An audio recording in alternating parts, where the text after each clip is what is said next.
Hey, hey, hey. Time for an out of this world story from rSpace. If you've been keeping up, you already know the highlights. Today on rSpace, the saga continues. I discovered my wife, 28 female, of 7 years, is cheating on me, 30 male. She doesn't know that I know. Update 7. Meeting John's wife and mother-in-law. A lot has happened, and I'll just go through it all in order. I don't have the credit card records yet, but my lawyer says that she successfully got a gag order or something like that, so that Emily and John won't be notified of the subpoena until we get the records in our eager little hands. I expect a huge crap storm from Emily when she gets the news, trying to turn the narrative in any angle she can so that she doesn't come off as some kind of crazy hooker. I met John's wife, I'll call her Lisa. She was devastated by all of this, but not surprised. She told me John cheated on her when she was pregnant with their third child. We got to talking about the sequence of events, especially towards the end where John got more and more invested in my wife. We talked about New Year's Eve, and Lisa said that she had taken their 3 kids to Orlando for the holidays, and John had come but then left early and wasn't there for New Year's Eve. Lisa said that John had FaceTimed her during the countdown, and she's 100% certain that he was at their house. She was so pissed to the point of tears. She had someone check the ring camera footage, and sure enough, there was John and Emily both arriving in John's car and him pulling her into the house. She didn't look very excited to be there, but she wasn't struggling either. Emily had driven her car on New Year's Eve, so I don't know what happened. I told Lisa at least Emily didn't get pregnant from the guy, and Lisa assured me that it wasn't possible, or at least not probable. After she caught him cheating after their third kid, she demanded he get a vasectomy as part of the conditions of staying together, and she drove him to the appointment herself because she didn't trust him. Cowboys shooting rubber bullets now. Lisa has put my lawyer on retainer, so we're going to be divorce buddies, I guess. We're forming a little club where we have sleepovers, eat s'mores, braid each other's hair, and spill the tea on Timothy Chalamet. It's going to be great. Lisa shared a bunch of stuff with me, which is basically more communications between John and Emily, where John begs her to see him and compliments her and tells her he bought a new outfit for her and wants to see her in it. The timeline of messages had her being friendly at first, but being more and more cold over time. Poor John. I asked Lisa if she was aware of John's lingerie fetish, and she said she could probably open a resale store with just her stuff alone. Ha! Just to head off any comments, Lisa and I are kind of supporting each other through this as we alone know what the other is going through. She asks me all kinds of questions about Emily. I tell her I don't want to know a thing about John. Sex is pretty much the furthest thing from my mind, and honestly I don't think I could get it up for anyone who's been with John. I low-key hate the guy. Also, my lawyer told me to be really careful about being around Lisa because we're both going for an at-fault divorce, and us being physically close in any proximity could look like we're having an affair, which would count against both of us in our divorces. Always do what your lawyer tells you to do. I moved out of the residence hotel and into the Airbnb remodel. My role there will just be painting, some sheetrock work, laying down vinyl plank flooring, and just letting the service people in and out of the place at all hours of the day. It's a welcome distraction to everything that's going on. It's kind of funny, this place. It has thoroughly modern kitchen. The fridge has a touchscreen tablet embedded in it. The kitchen could hack into the Pentagon and turn them all vegan. The rest of the house is a crap pit. The AC works and it's got a new roof and internet though, so I'm happy. I unblocked my mother-in-law and we chatted a bit over text. Just surface level stuff. She asked to meet me and promised that Emily would not be there. I wanted to see her, so I agreed to meet her in a remote spot. I told her that if Emily was there, I'd immediately leave and cut her off forever. She agreed and we met. She came. Emily was not there. She teared up when she saw me and said I looked so thin. She took me to her car and unloaded a ton of groceries on me. She bought me eggs, chicken, some steaks, homemade soup, homemade cookies, my favorite spinach casserole that she made, and a ton of fruits and vegetables. She told me to start eating well or she was going to move in with me and nag me until I did. I almost took her up on that. Being alone sucks. We chatted some, and towards the end, she started doing that thing where you want to talk, but you know you can't. Lots of starts and stops as she was trying to find a loophole in my conditions.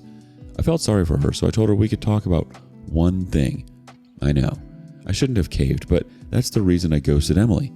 I cave around people who are emotional like that. I just want them to feel okay and to be the person responsible for them feeling okay.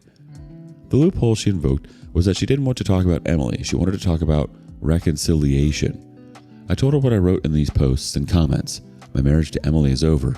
Even if we were to get back together, which we won't, it will be over because we're different people now. I told mother-in-law that Emily wants to reconcile with the person I was before I found out the truth about her. I treated her great. I was a good husband. I was loyal and loving. That person doesn't exist anymore. The person I am now would treat her daughter badly.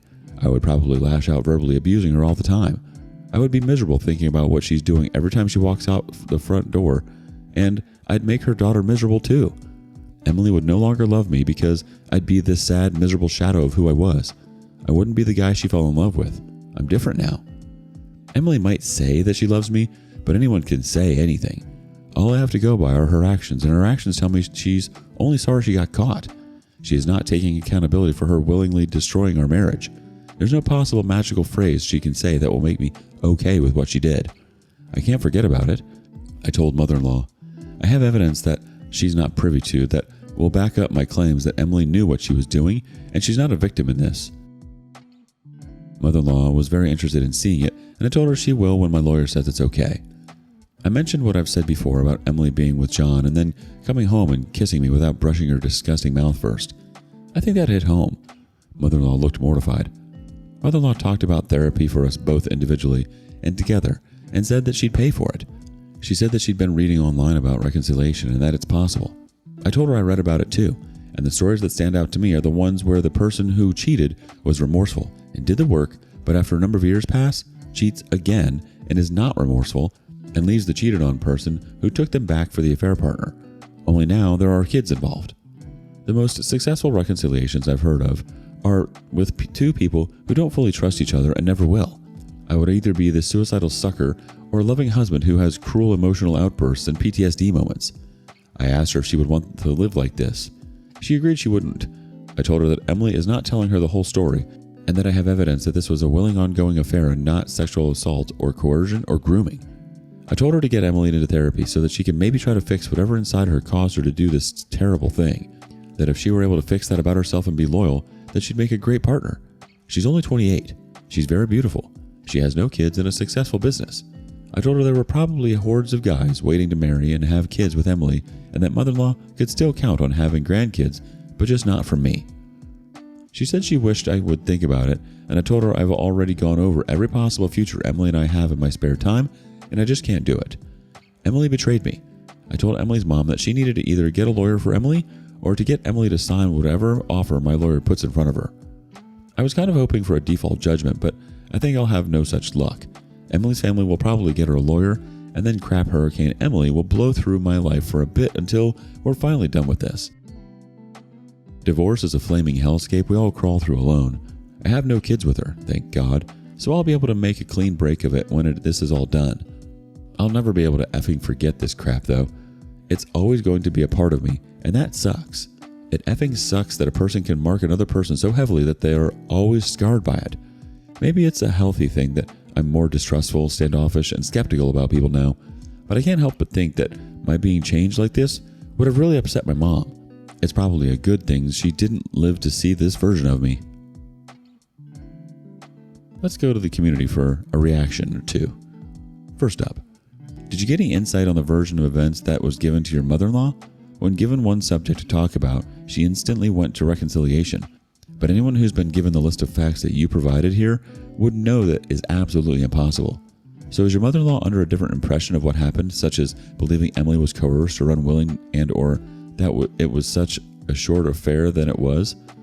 Is she aware of the more lurid details of Emily's affair? Also, do you think your mother-in-law's request of reconciliation out of concern for you and Emily's best interests, or is it possible she is trying to avoid being the mother of a publicly divorced adulterer daughter? The OP replies, yeah, I think she knows with her head that reconciliation is not possible.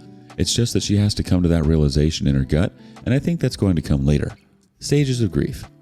I didn't talk too much about Emily besides shutting down reconciliation. I think she wants to preserve the marriage because she doesn't want to lose me either. She has 2 daughters. I'm funny and helpful, and sister-in-law's husband is a little standoffish.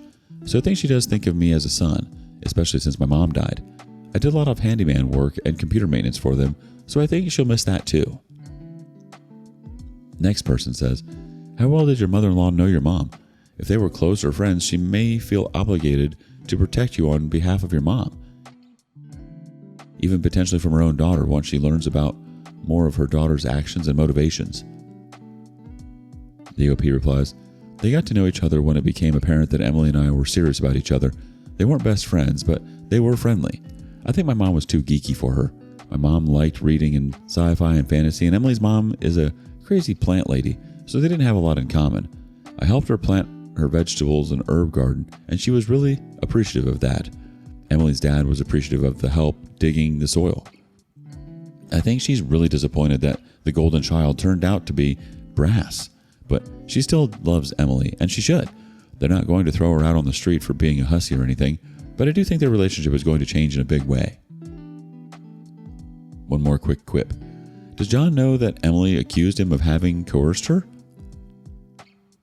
The OP replies, I shared Emily's email with Lisa, so she knows. She thinks John did pressure her and guilt trip Emily, but that Emily is responsible for her own actions. I think reading John's gross comments about effing my wife and my wife's body in his emails are what's really devastating to her. She can't get over it, and I really feel sorry for her. She's a very attractive, fit woman, but she's still in her mid to late 40s and a mom of 3, while my wife is 28 and beautiful and has never had kids. That must really be effing with her psyche and self-esteem. The whole reconciliation angle is wild. It sounds like she's grasping for some version of damage control, either for Emily's sake or maybe her own, so she doesn't have to face the reality of being the mother of a serial cheater. But you laid it out perfectly. There's no going back to who you were before, and even if you could, it wouldn't be worth it. At the end of the day, mother-in-law's tears don't change the facts. Keep walking the path that you're on, OP. Thanks for the journey. What would you do if you found out your spouse was living a double life? Share your thoughts with us in the comments below. And thank you for joining us today on rSpace. Be sure to like and subscribe and hit that notification bell so you don't miss out on our next video. Until next time.